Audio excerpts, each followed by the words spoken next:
Basic Brewing Radio is brought to you by the American Homebrewers Association, a worldwide community of fermentation enthusiasts.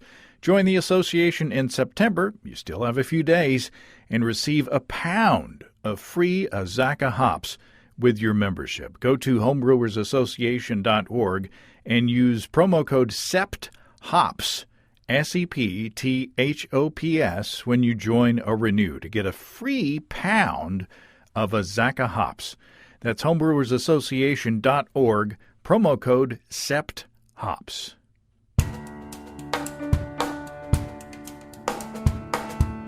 Welcome to Basic Brewing Radio for Thursday, September 23rd, 2021. I'm James Spencer. Here at Basic Brewing Radio, we're all about home brewing. This week we head to the Tulsa Craft Beer Invitational to sample some delicious beers and talk to their brewers. If you go to basicbrewing.com, you can find archives of our audio and video shows. If you go to basicbrewingshop.com, you can find our DVDs and our brewers' logbooks. You can follow me on Twitter and Instagram at Basic Brewing and find our show page on Facebook as well. And if you want to support us financially, check out patreon.com/basicbrewing, and thanks to everybody who's helping out in that way. If you go to patreon.com/basicbrewing, you can see a long list of stuff that you can access if you sign up as a supporter. Financial supporters have already seen the video episode I'm planning to post on Friday featuring Steve's Smoked Lavender Braggot. That was quite the tasty beer.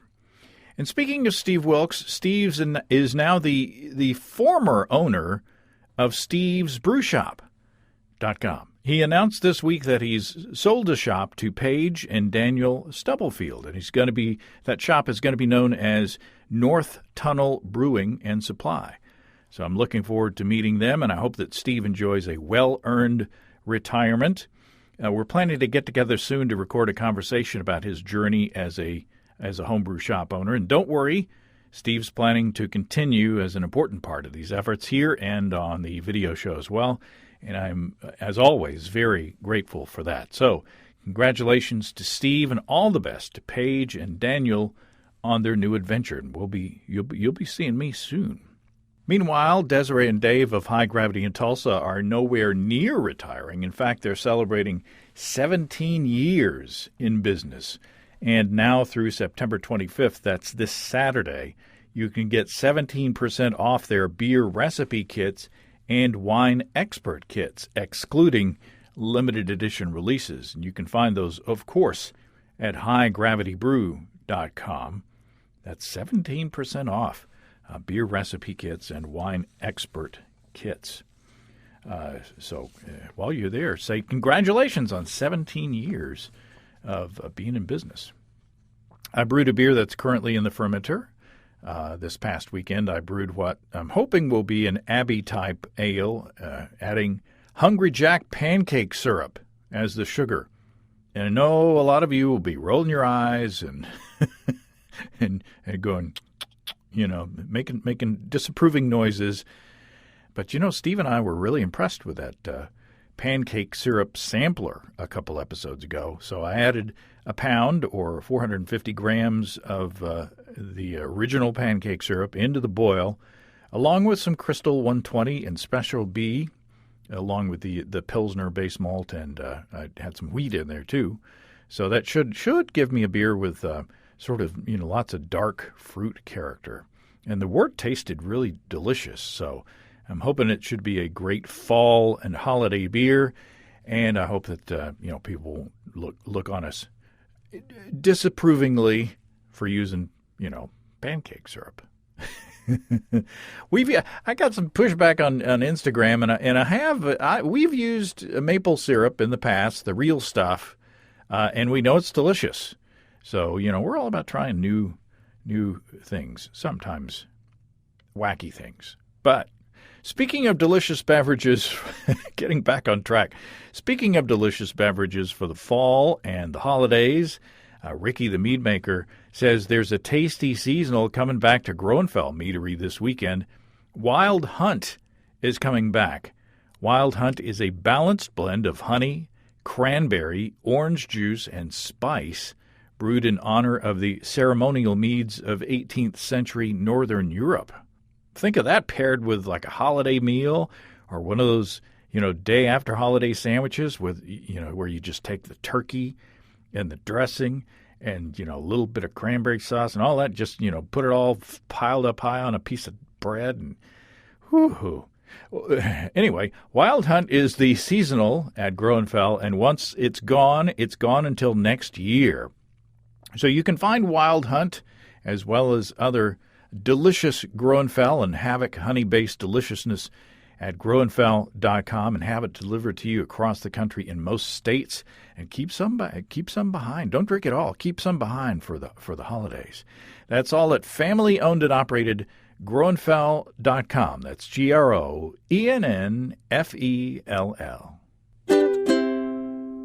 Okay, let's head to Tulsa, Oklahoma, to the parking lot of High Gravity and Pippin's Tap Room to taste some Oklahoma beers.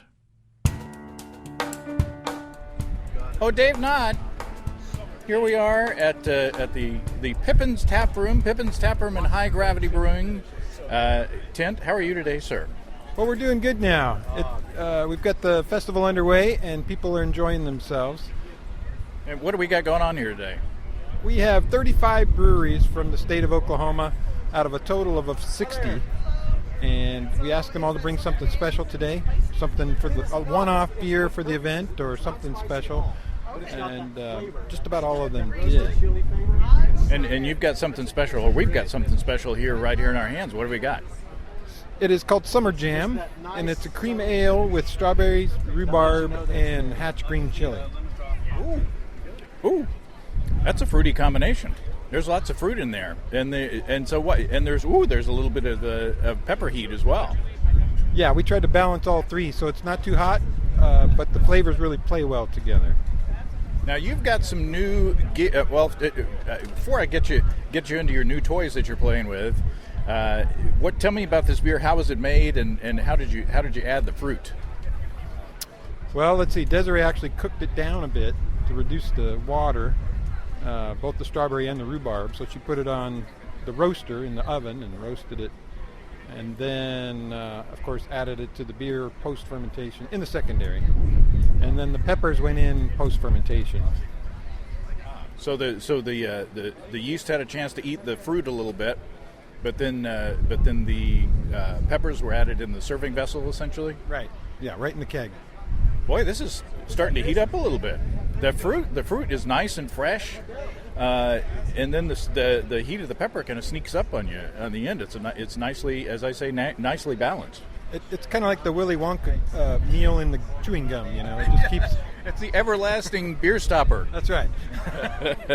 So tell me about your new toys that you got going on in Pippin's Tap Room.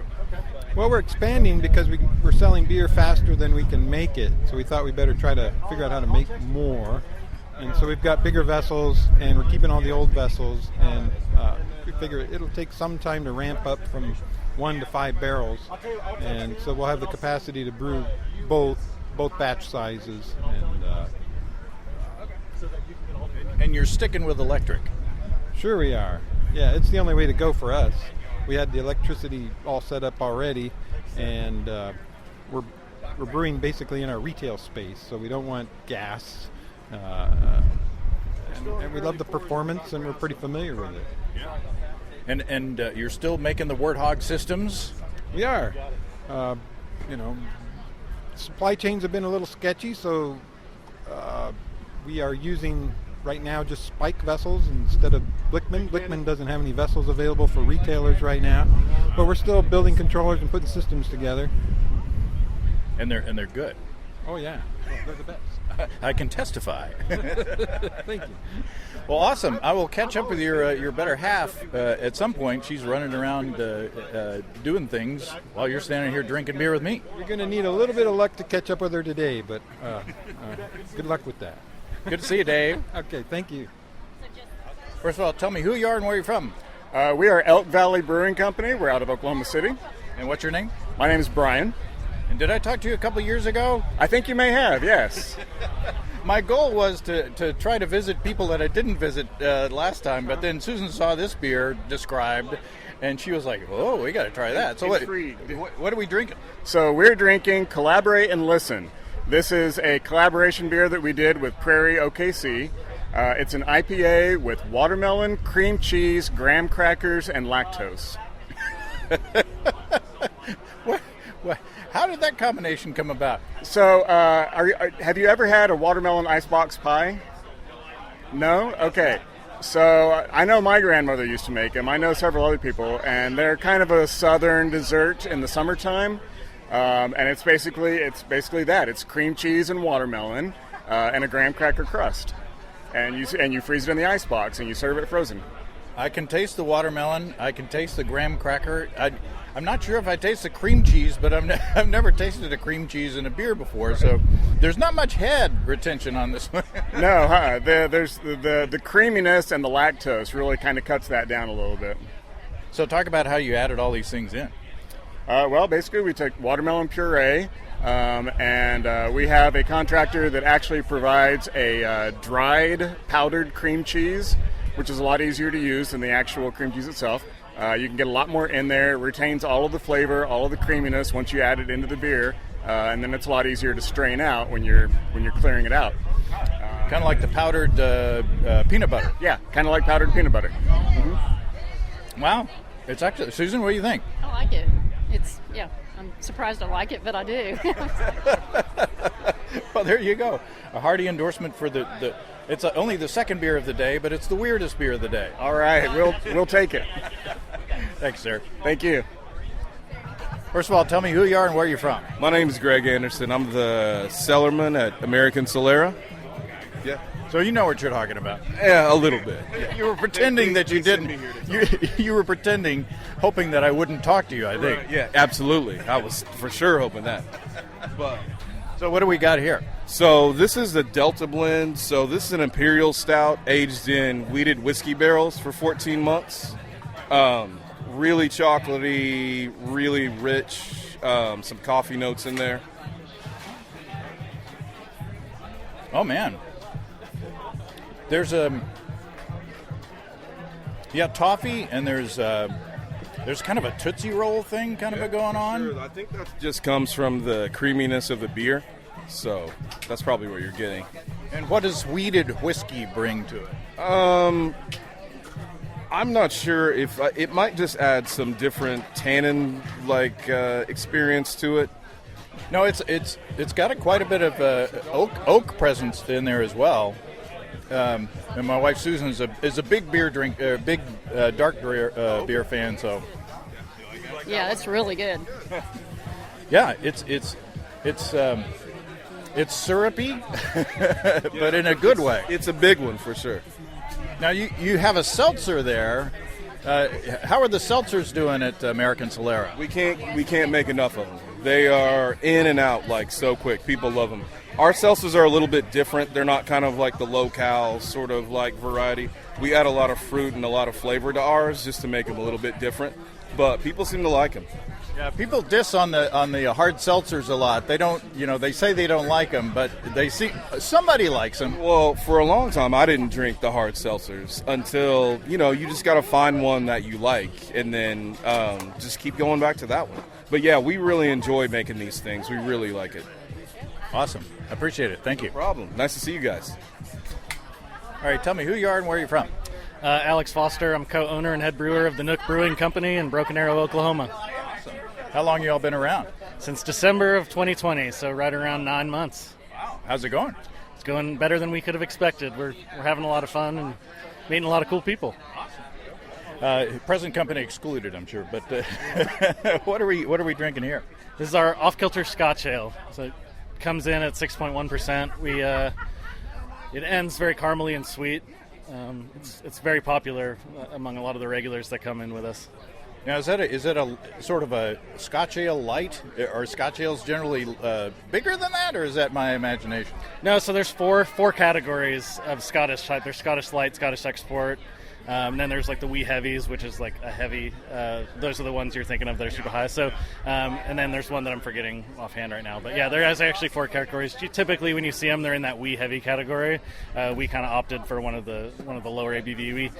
We like to keep ours a little more drinkable so that it doesn't knock you completely on your butt. So Yeah, it's extremely drinkable. It's nice, and there are caramel notes, but it's not like sickeningly sweet, or it's you could sit on a warm porch in the summertime and drink this and be really happy. Yeah, it's one of our staples, so it's on the menu year round. We have 4 staples, and we rotate all of our other taps. So yeah, that's one that we keep around summer and winter. So, and it's been one of our it's been our number 1 retail account. So it's on tap more places for us than any of our other beers. So. There's some nice caramel character from the malt, and it's a dark copper color, but it's cleanly fermented. Yeah, Yeah, we feed that a lot of nutrient. We oxygenate it super well. We mash pretty high, and we actually ferment on the lower end of the yeast strain, and that's where you get some of that residual sweetness from. And it's a nice slow fermentation for the yeast, so you don't get too many esters and that kind of stuff. So that's how we kind of keep it clean, but and still a little bit of sweetness. So awesome. And COVID's you opened during an inopportune time, but it sounds like you're doing all right. Yeah, we did not choose the best time to try to open, but we signed on to our building in February for the lease to start in April, and between those 2 time frames is when all the COVID stuff started coming out. So, but by that point we were kind of committed. So we just put our head down and said, "Let's go for it anyway. We're gonna do everything we can to make this work." So, awesome. Well, I'm glad it's working out for you. And the wind today is blowing all the COVID away. So yeah, right. Yeah, we're all safe. Thank you, sir. Thank you so much. Have a good one. Tell me who you are and where you're from. My name is Wes Alexander. I'm with Marshall Brewing Company. And what am I drinking here? Today you're drinking our 918er, which is our Doppelbock. It's really a silver lining of the pandemic, if you will. 100 full days in lagering for this guy. So, this is a traditional, stronger Bock-style beer. Hence the use of Doppel. Something that monks would have used historically to get them through fasting periods. Checks in at 8.4%, but really this beer is so rich and malty, kind of deep dark fruit raisin flavors to it that you don't really detect the booze. So one of our favorites, like I said, a silver lining, if you will, the pandemic. Yeah, and it's so cleanly fermented. I mean, it's just so clear that it's a lager and it's been lagered for a long time. Yeah, it's in Oklahoma. I think we all can understand that barbecue takes time. If you put that brisket in the smoker, it's not done till it's done. That's really the same thing with this beer, and that's why we think of it as a silver lining, because ordinarily when things are rocking and rolling and it's the fall season, we don't have time to mess around with lagering something for 100 days. And talk about the grain bill a bit. How do you get those, toffee multi-tones? So, this is one of the things I'm sure your brewers or your listeners know this, but, malt is just a base ingredient, and that's malted barley, and then it gets roasted. And for us, one of the big secrets is we import all German malt. We import from Weyermann, where they've been doing this since the 1800s. So when it comes to developing these flavors, they can dial in that roast flavor and characteristic for the grain bill to get it just right. So good German high quality roasted malts. Now y'all have recently had a near catastrophe at your organization, right? Right. Yeah. So our neighbor had a fire, a 3-alarm fire, a massive fire. It took 100 firefighters several hours to put out. That was in February, and though there wasn't really any fire damage to our building, there was smoke and water damage, but really the biggest drawback was that our neighbor had to have his building demolished so we could get a look at our wall to get structural approval to move back in, and so that took a little bit longer. The ransomware attack happened on the city. That slowed the permit down. Just we've been living this for 18 months. Thank God, because we're just kind of used to it. Well, I'm glad you've gotten through it, and you're brewing delicious beer. Well, thank you very much. It's fun to be outdoors at a beer festival in Oklahoma. Awesome. Thank you. Jared, tell me who you are and where you're from. Hi, my name is Jared Major. I'm the head brewer at Broken Arrow Brewing Company. We're out here at the Tulsa Craft Brewery Invitational Festival. Hosted out here inside our home High Gravity, local homebrew store here.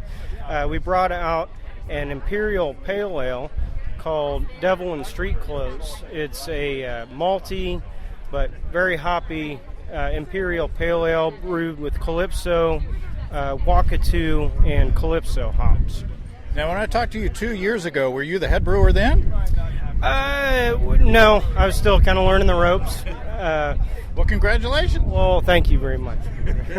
And for those who remember, you're an alumnus of High Gravity, so we're here at your back at home. Yes. So it's great to be out here, fun to get to do festivals again. It's been a while since we got to do this, so it's very nice seeing everybody again and being able to come out. And it's breezy, so it's blowing all the germs away and some of the tints.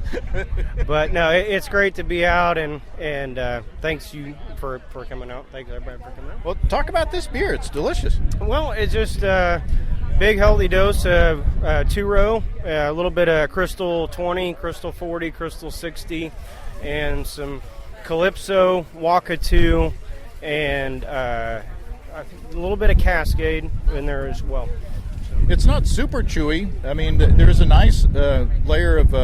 We ferment a little lower on the or mashed in a little lower temperature to kind of give it a nice dry finish to let the hops stand out. So it's not super malty, it's malty, but finishes dry and nice to get some hops in there. So, what's the ABV? 8.2%. Oh, wow. I would not have known. Like I said, it's not super chewy. And you mentioned all those crystal malts. We wanted to make it dry. So mashed in super low. 149, 150 is kind of what we were doing on it. And how'd you treat the hops? It's all into boil hop additions. So no dry hopping? No. Really? Yep. There must be a boatload in there because it's nice and fresh hoppy and all in the last end of boil on all of it. No bittering hops. Wow. And what's your yeast? The Imperial dry hop. Huh. Ah. Okay. Well, there you go. Little plug for one of our sponsors there. Love that yeast. Yeah. So how does Imperial treat you on the professional side? Very well. We love those guys. They're great to us. Okay. Again, a little plug for the sponsor. We're standing in one of the sponsors' parking lots where my nose is getting browner by the minute. So what else have you got going? You were last time I talked to you, you were doing casks and that kind of thing. We're trying. We're finally getting caught back up. We had to kind of help, keep our distribution stuff going with COVID. I know that gets cliche, everybody keeps saying that, but we weren't distributing as much. Now it's getting caught back up. We're finally at the spot where we can start playing around with more fun stuff. We're going to start a bottle series. I've got our 3rd anniversary beer that we bottled on black cherries and French oak chips, and a red raspberry one. So we're going to start a bottle release coming up in the next couple weeks, and going to continue doing that on through the year. Well, it sounds like you're having fun. We are. We're having a lot of fun. Glad to be around. Well, excellent. It's good to see you again. It's great seeing you, James. Thank you. Well, speaking of Imperial Organic Yeast, it's fall, and it's time to start thinking about making ciders. The next seasonal strain from Imperial Organic Yeast has you covered with ciders. A40GF Bubbles is a traditional cider strain. Bubbles is a beautiful strain for fruit juice-based fermentations. The clean profile of the yeast, especially when used at the lower end of the temperature range, allows the nuances of the fruit to be prominent in the finished bubbly beverage. Just imagine some nice, fresh, local apples or maybe even pears. The strain is produced on 100% gluten-free media. Imperial Yeast doesn't recommend the strain for use in wort-based fermentations, but like I say, roadside apples or pears available this fall. You see those? Think of Imperial A40GF Bubbles. You know we love Imperial with those 200 billion cells in each easy-to-open package. My stir plate is dusty because I don't make starters anymore for moderate gravity 5-gallon batches, and my airlock, including the recent batch I made, is usually bubbling before bedtime. Ask your local homebrew store about Imperial Organic Yeast and check them out at imperialyeast.com. That's imperialyeast.com. Okay, tell me who you are and where are you from? Well, I'm Micah Walker. I'm from Tulsa. And you're a home brewer? Yep. Here with my husband, Nick. At the Fellowship of Oklahoma Ale Makers, yeah. Foam, yes. I'm on my like 6th or 7th sample already. So There you go. and this is yours. This is yours. It has a pinkish hue. What am I drinking? So you're drinking a hazy wheat. It's like a basic wheat, but we added some mixed berries to it. So that's why it's pinkish. Oh, that's nice. There's a little bit of spice to it too. A little bit. We didn't add anything that may have been in the grain bill that you're tasting. So what kind of fruits are in here? So we've got some cherry and strawberry and blackberry. And how did you treat the fruit? We flash froze it. Yep. And so fresh fruit that you then froze. Frozen, yeah, exactly. They say that breaks the cell walls or something. That's what I've heard. Yeah, not sure about that. Is there any advantage to in the brewing process to freeze in the fruit?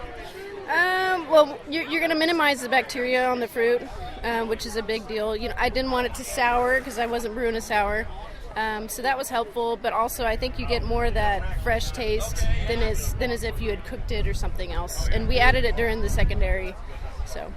Okay. And talk about the base beer itself. It's your basic wheat. Like 50-50 or? Yeah, it was about 50-50. So. I'm not remembering. I have like 5 beers on tap at home. I always forget. But So do you and your husband that you brew in a partnership, or do you go off on your own, or how does the dynamic work? I guess it depends. Sometimes if we're entertaining, one of us will more take over the brewing and the other will take over more of the drinking and having fun. So it just depends. Maybe earlier in the day we're brewing 2 or 3 beers. So the first one, maybe it's more me. The last one, maybe I'm being irresponsible. Who knows? So there's a little role reversal there. Role reversal for sure. A little give and take. We each have fun. Well, awesome. This is delicious. Thank you very much. Thank you. Okay, tell me who you are and where you're from. My name's Ryan. I'm from Heirloom Rustic Ales here in Tulsa, Oklahoma. Tell me about your brewery. So we've been around it's going to be 4 years in November, but we're mainly lager focused, saisons, that's what we're passionate about. But we brew everything. We brew IPAs, we brew stouts, little fruitier things in the summertime, but a lot of like crushable, and we try to forage for most of our ingredients if we can.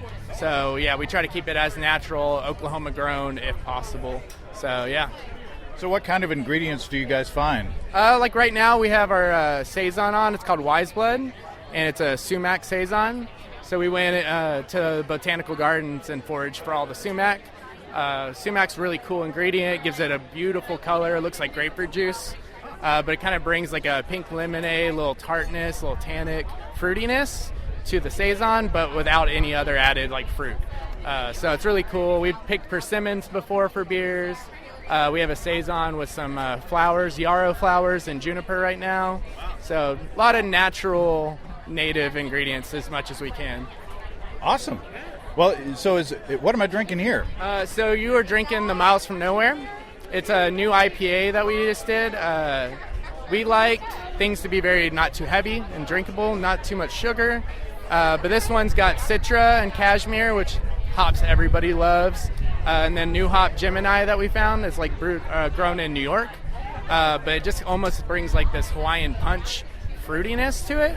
So it brings out a lot of cool fruity characters without additions of fruit and sugars and stuff. So really crushable IPA, but with a good body to it, Yeah, if you had blindfolded me, I would have sworn there was some kind of fruit in here. Yeah, right.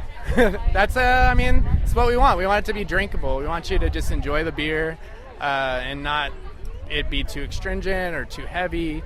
But, you can go on the river and have a beer and just enjoy yourself, It's amazing. We'll talk about how you added the hops. How do you get this? How do you preserve the juiciness? Or is that above your pay grade? I'm mainly a taproom guy, so it's little, but we've been brewing IPAs for a while. Our brewer's been around doing all different styles, hopped around different breweries.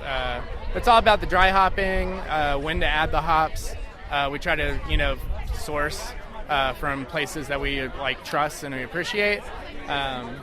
So it's all about just attention to detail. Like, we don't have any automated system. It's very hands-on, mashing in, and just really paying close attention to the beer and doing whatever we think, we need to do. Well, it's delicious. I need to check you guys out more. Yeah, definitely come by. We're open every day of the week. Most days, like 9 through the week, 10 on the weekends. And, yeah, like I said, our anniversary is coming up in November, so we're open to have a decent, safe blowout for that. So definitely come by, man. Yeah. Thank you. Yeah. Thank you so much. Have a great day. Yeah. Tell me who you are and where you're from. Glenn Hall, own Renaissance Brewing Company in Tulsa, Oklahoma. And tell me what I'm drinking. So this is a new beer that we just developed. It's called Center Stage. It's a dry hopped Italian Pilsner. And this style was brought to the U.S. about 5 years ago by Firestone Walker. And there's not many breweries in the U.S. that are doing this style. It's not a defined style by any means. But it's a dry hop German Bohemian Pilsner. It's delicious. What are you dry hopping with? You always have to dry hop with noble hops. So usually the versions are with Saphir, which is the German hop, but it's Sapphire in English. And what kind of characters does that bring to the beer? So the difference in this beer than really any Pilsners is the IBUs are pretty high at 30 IBUs. So it dries your palate. We dry hop it to give it an aromatic character. And that's just nothing that's really been done with the Pilsner styles. Yeah, it's really nice. It brings a subtle fruity character. It's not like a dry hopped, Imperial IPA or anything like that. But it takes you can still tell that there's a clean Pilsner base to it. But then it adds some high notes to the end of it. Yes, and it's a beer that dries your palate out very nicely, and you can drink a lot of it because it's 4.6%. Tell me about your brewery. We're located at 12th and Lewis. We've had beer in the market since about June of 2016. We have tap room, open every day but Monday and Tuesday. We're in research stores, liquor stores, all in Tulsa. So you can pick up Trader Joe's, Whole Foods. So we have 4 year-rounds, and we have 3 seasonals at this point, about to add this as our 4th. Well, congratulations. It's delicious. Thank you. Tell me who you are and where you're from. My name is Joshua Smith, and I'm actually from Glenpool, Oklahoma. And what's your brewery? 1902 Brew Co. And what am I drinking here? That is a pomegranate mint Kolsch. So I like to do a Kolsch year-round because it's nice and light, and then I figured out that a little bit of mint in it makes it just that much more refreshing. And then I discovered that you can add a little bit of fruit flavoring. So like in the spring, I like to do a strawberry mint Kolsch. And then I thought, well, what's a fall fruit? And pomegranate came up. So I went ahead and gave that a go.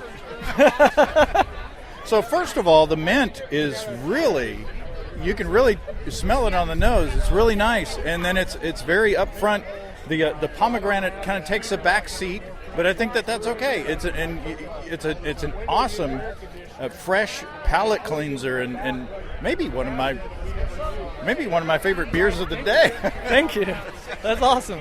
Yeah, that's the point. Is that we just want it to be light and fresh, and something that in the spring or in the summer when it's warm, that you think, I need a refreshing beer. And that mint kind of helps just that back end. It like makes everything refreshing at the end, Yeah. Who needs gum? Exactly, yeah. No, how did you use the mint? I'm one of those that I prefer repeatability over anything. And so I know that there are a lot of people in the craft beer world that don't like extracts and whatnot. I don't mind them. So I literally just use a little bit of mint in the keg. Just a little extract in the keg? Just a little extract in the keg, yeah. Well, I would have thought that it was fresh mint. Yeah. But this way, then I know exactly how many milliliters are in it, and I can do the exact same thing, exact same product every time. Wow. And what about the pomegranate? Where did it go in? It's a flavoring as well. Yeah. So that one I got at the homebrew store. Very high gravity. Yeah. And then it comes in one bottle for one keg. Works out perfect. It's really good. Susan, what do you think?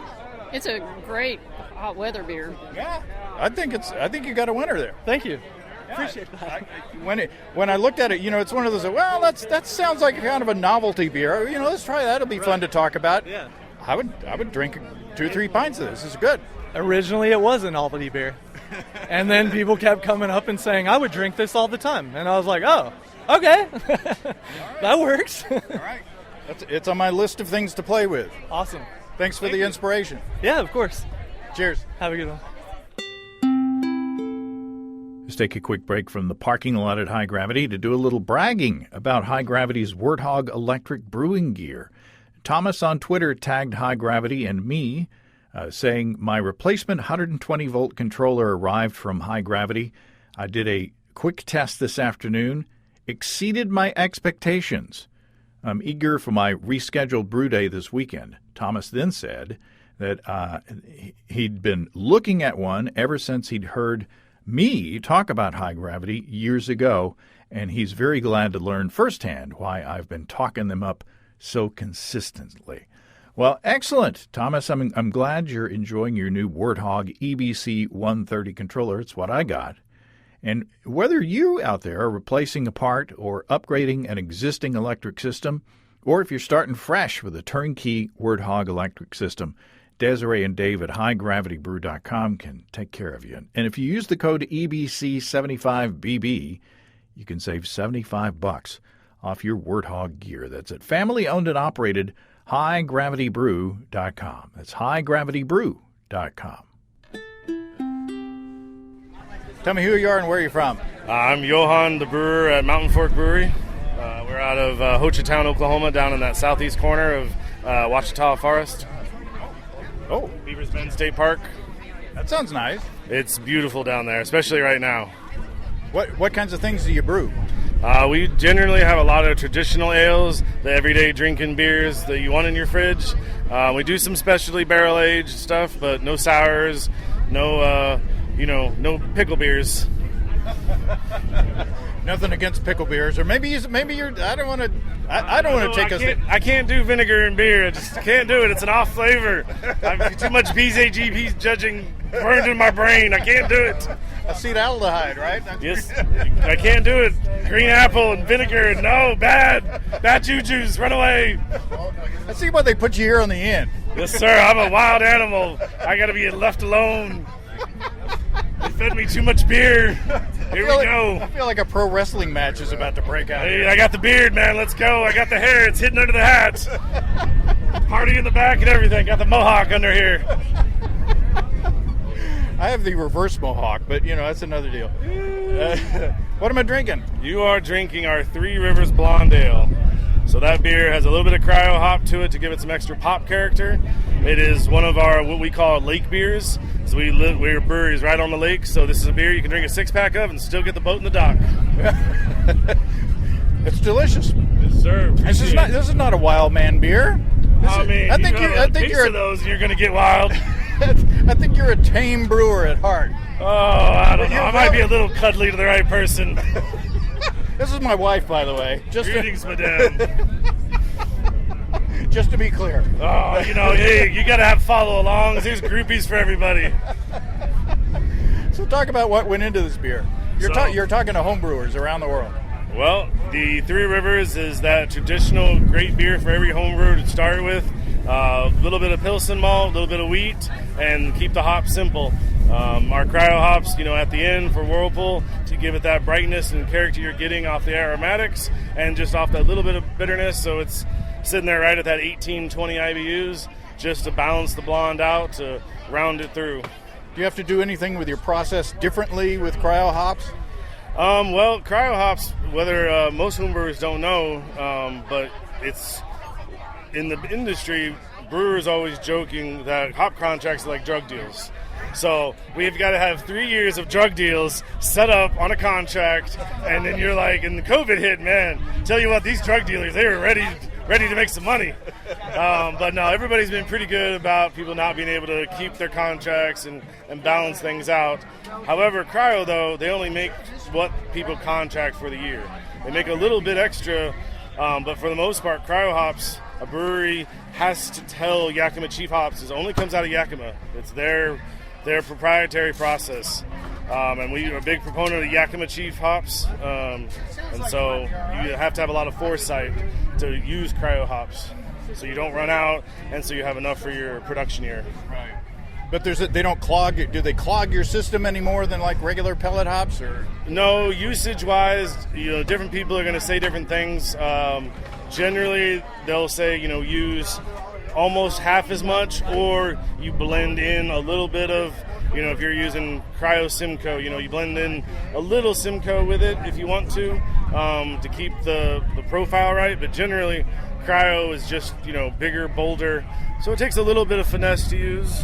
You can't overdo it. So don't throw that whole packet of hops in, guys. It may look good. Don't throw it all in. Yeah, I guess the cryo hops that we get in the little 1 ounce, those are probably the floor sweepings from, when you guys get yours. We are a 20-barrel system. We're one of the bigger ones in Oklahoma. The biggest brewery I still think is Prairie in McAllister. They're a 50-barrel brew house. So, but we're still pretty big. We don't distribute as much, but we've got a nice shiny place down there. Awesome. Hidden in the forest. Well, we'll have to come find you. All right. Well, you got 3 more beers to try. You got a wild man here. well, those will be off mic. Oh, okay. All right. This is all the time you get, man. Well, they got a 10% beer. You want to get crazy? It drinks like a 5%, but we may be done here. Sounds great. Thank you. Cheers.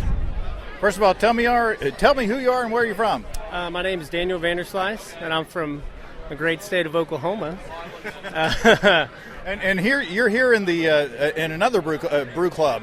What's your club? Brew Buddies. Yep, we're in the Tulsa area, just a bunch of brew buddies. You're the Splinter Rebel group. Yeah. Yeah, I guess so. I was never in foam, but yeah. Yeah, go ahead and work while go ahead and serve these lovely people while we're.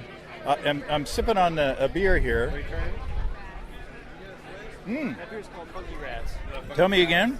Funky Raz. It's a barrel aged blonde ale that I put on raspberries. So it aged in an old Balcones whiskey barrel that I inoculated with the dregs from Stone Cloud beers and Cascade beers and stuff a few years ago, and then what I do is I fill it up with a clean fermented blonde ale, fermented from US05, and then age it. When it gets sour, good and sour and funky, I pull it out and fill it up again with another blonde ale, the same thing, and I just keep doing that over and over again. I don't empty it all the way down, but I don't measure it either. I always leave it wet with some stuff in the bottom of it. So it's a Solera deal. It is a Solera deal, yeah. That's why it's so sour. No, it's way good. It's got the biggest nose of anything I've had here. That's what I was going for, because I knew it'd be hard to stand out here. And I'm curious to see what my wife is. She's not much for sour beers, so let's see if she makes a pucker face. Is it too sour? No, it's not too sour. Oh wow, that surprises me. No, is there anything that you got to watch out for to make sure that you don't like overdo it, or is there? I've left a beer in that barrel before too long. This one was in the barrel for 8 months. It's a 5-gallon barrel, and I thought that was a pretty long time, and it was fine. But I've left one in there longer than that before, and it got vinegary and like too acidic or something. I'm not sure. And I ended up blending it with a strawberry kiwi wine, and that smoothed it out a lot. So yeah, I watch it. So it's only a 5-gallon barrel. That one's a 5-gallon barrel. Yeah, I've got another 5-gallon barrel. I'm going to sour the same way, but with different strains. So we'll see how those beers turn out. Well, that's more manageable than like a 40-gallon barrel or something like that, 40, 50. So you have less at stake, and you can kind of cycle through it, and you don't have to find a whole group of new friends to take the beers that you. I usually drink the beers pretty good if I like them. So I mean, I'll usually use them up mostly, but I like clean beers and barrel-aged stouts and barley wines and stuff too. So I think of it more as I want the 5-gallon barrel because I want to be able to have a bunch of them, so I can use them for a bunch of stuff. And yeah, I'll use a barrel 4 or 5 times with a clean beer before I inoculate it and start making it in the sour barrel. Yeah, okay. It just takes longer. It takes longer after you use it the first time. The second time takes longer. The third time takes even longer to get the vanilla and flavors out of the wood. And then once it's all out, then you hit it with the bugs. Yep. It works good. Awesome. This is delicious. Congratulations. Thank you. I appreciate it. Thank you. All right. Tell me who you are and where you're from. Hi, James. My name's Brett Cable. I'm from McAllister, Oklahoma, and Beer Craft Brewery. Is it your brewery? It is. I'm one of the owners and brewers. How long y'all been around? We opened on December 23rd, 2020. So we have been brewing a while, though. I've been at it 16 years. One of our other brewers, BJ, he's been at it 18, and then Scotty's been brewing for 34 years. So you didn't just fall off the apple cart? Hopefully not. So you spell craft with a K and beer with an IE, so I take it you're not an American-themed brewery. We have the occasional American IPA, but usually at least half our beers are German, and then we'll usually have a Czech beer on draft. In the heat of the summer, it's usually going to be a Czech Pils. In the winter, we'll have our Tamabe Pivo back. So it's nice Czech dark, and that just won a medal at the U.S. Open beer competition. So we're happy with that one. Yeah, congratulations. What am I drinking here? You have an Abbey Double, and it is just a traditional Abbey beer. The yeast is a blend of yeast from the Abbey breweries in Belgium, and we make our own candy sugar with that. We invert it ourselves and then slow boil it up until it gets dark enough. And once it gets just past tasting like cinnamon, pull it off, set it aside, and then slowly add it to the boil through the course of the boil. So does all the color come from that sugar? There's a hint of Munich malt in there, so a bit of orange is coming from that, but the rest of it's from the sugar. It's delicious. It's my next beer is supposed to be like an Abbey-inspired beer, and I hope it tastes as good as this one. It's nice and it's clean, but at the same time, it's got some, a lot of that the yeasty character that we all like in the Belgian beers, and the sugar really comes through. The caramelization really comes through. You can tell that you did a really good job in taking your time and getting the sugar to the right temperature. Thank you, sir. And we slightly underpitched the yeast as well, so that's going to drive up the yeasty phenolics a little bit. So hopefully that'll be present as well. Did you do any lagering, or did you do any extended aging in the fermentation process? After primary and after we dumped the yeast, it would have spent probably about 3 weeks at 38 degrees. So it's got some cold conditioning, but that was also one of our first beers when we opened up, so we would have probably extended it to about 6, but we... And this came out of a bottle, so it may have been around for a while. Yes. So our intention here is the bottles have been set aside, and the beer's on draft at the brewery as well. So we have the bottles set aside, so when that leaves and we replace it with the triple, that the double will still be around. Wonderful job. I appreciate it. Congratulations. Thanks, James. Appreciate it. Desiree, I feel like we've had a day. I'm having a day. I'm not gonna. I want to keep my street cred, so I don't want to tell people what time it is. That I'm tapping out, and I'm tabbing. I can't even talk. Yeah, we've got some great beers here. Hopefully, I'll get to try some of them. Yeah, we've been. Susan and I were looking for you a couple minutes ago. I was like, look for the yellow streak. Yeah. Because you got the yellow T-shirt on. You're just running around. Yeah, that's very true. Very true. Yeah, it's kind of gone pretty smooth. We ran out of ice very early on, which was bizarro, because we basically had the same number of breweries as we had last time, but maybe because it's hotter, they panicked and grabbed more ice initially from the ice box. Well, I listened to the show that we recorded 2 years ago, and it was like overcast and misty and cold. Yeah, it was a lovely day. It quit raining. It was like perfect weather-wise 2 years ago. It's pretty hot and windy today. Yeah, but wind is good in the COVID times. It blows all the germs away. That's true. Yeah, that's an excellent point. Yeah. So everybody looks like everybody's having fun. This is more breweries than last time, right? Yeah, about 5 more than last time. Yeah. This time around, there's not as many brewery and planning. So the last time we had 29 breweries, and like 4 of them were brewery and planning. So they weren't actually breweries yet. Whereas this time, I think we only have 1 brewery and planning. So these are all actual like breweries, except for 1 of them. So. Well, I've tasted some beers, and I've tasted some beers that have inspired me to try new things, which is always one of the reasons why I like to come to these things, is because, you can drink beer all day at home. Right. but when you come... I do. Be responsible. But I drink all day responsibly.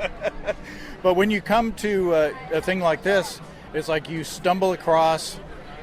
sometimes literally at the end of the day, but you stumble across a beer that you might not have had before, or an idea of a flavoring or an ingredient that is like, oh, well, I'm going to try that.